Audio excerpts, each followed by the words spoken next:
रामधुन पर झूम उठे नीतीश कुमार। यानी रामनवमी के कार्यक्रम पर एक आयोजन किया गया था पटना के डाक बंगले चौराहे पर, उस पर नीतीश कुमार काफी झूम रहे थे रामधुन पर। और इससे लग रहा था कि जो आरजेडी पर आरोप लगा रही, विपक्ष का कहना था कि जो हम इन पर आरोप लगा रहे वो सब सही है, कि इनका भगवाकरण हो चुका है, लेकिन ऐसा नहीं है।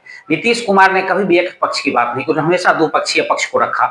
अब इस स्थिति में देखेंगे इसके पीछे बहुत बड़ा कारण है कि नीतीश कुमार के साथ एनडीए में रहना उनको काफी कंफर्टेबल वो रहते हैं। जब आरजेडी के साथ जाते हैं तो उतना कंफर्टेबल नहीं होते।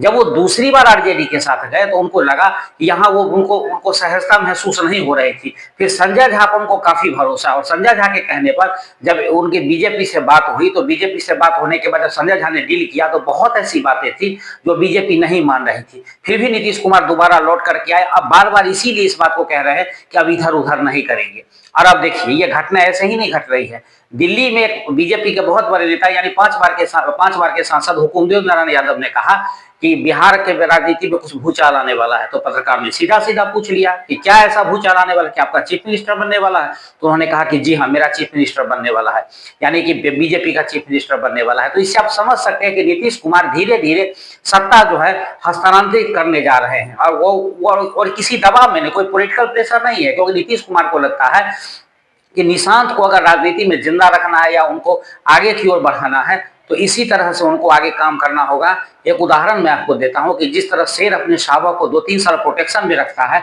और एक सेफ जगह पे रखता है, उसके बाद उसको वह जंगल में छोड़ता है, उसी प्रकार नीतीश कुमार चाहते हैं कि बीजेपी के साथ रहने पर निशांत जो है बिल्कुल सुरक्षित रहेंगे, वहीं आरजेडी के साथ जाने पर उनकी सुरक्षा की गारंटी कोई नहीं है। मतलब यानी कि उनको पॉलिटिकल उनका डेथ हो जाएगा और पॉलिटिकली रूप से उतने वो आगे नहीं बढ़ पाएंगे। जिस तरह कर्पूरी ठाकुर के बेटे वगैरह को देख रहे हैं कि जिस लेवल के उनको होना चाहिए था वैसा नहीं बन पाए, क्योंकि उनके पीछे किसी का हाथ नहीं था। तो अब आप देखेंगे कि इस प्रकार से, क्योंकि तेजस्वी यादव अभी खुद भी स्टेब्लिश नहीं है। अगर लालू यादव की बात को हटा दिया जाए तो जब जब नीतीश कुमार गए हैं तभी तेजस्वी यादव फिर से जिंदा हो गए। यानी 2 बार एनडीए की वापसी हुई, एक बार चुनाव साथ में लड़े तब, और दूसरी बार जब गए तब जिस बार ये नौकरी वगैरह देने की बात हुई तब। तो पॉलिटिकल रूप से उनको नीतीश कुमार ही जिंदा करते हैं और नीतीश कुमार अपनी इस गलती को मानते हैं। तो इसीलिए इन बातों को देखते हुए को, और वही दूसरी ओर देखेंगे तो चिराग पासवान पूरी तरह स्टेब्लिश है, यानी रामविलास पासवान की गैर मौजूदगी में भी उन्होंने अपने आप को साबित किया है। तो नीतीश कुमार इन्हीं उदाहरण को देखते हुए अपने बेटे को कैसे सुरक्षित हाथों में रखा जाए, और उनको लगता है कि बीजेपी हमारे साथ कोई गेम नहीं करेगी। हाँ, चीफ मिनिस्टर बीजेपी का जरूर रहेगा, लेकिन निशांत कहीं ना कहीं डिप्टी सीएम के रूप में भी रह सकता है और आगे हमारा जैसा वोट बैंक रहेगा उस पर काम करेंगे।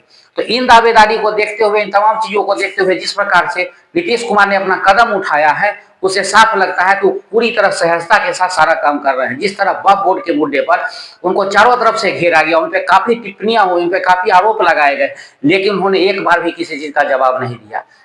और यहाँ तक कि उनकी पार्टी ने फ्रंट फुट पर आकर के उन्होंने सामना किया और अपनी बात रखी कि हमने मुसलमान को हित की बात की और जो संशोधन करना था वो हमने कराया है। इससे साफ जाहिर होता है कि नीतीश कुमार अब पीछे हटने वाले नहीं है, चाहे उन पर कोई भी आरोप लगे, उन पर भगवाकरण का आरोप लगे या किसी प्रकार का आरोप लगे, लेकिन वो पीछे हटने वाले नहीं है। अब ये देखना होगा कि आरजेडी इसका क्या काट निकालती है।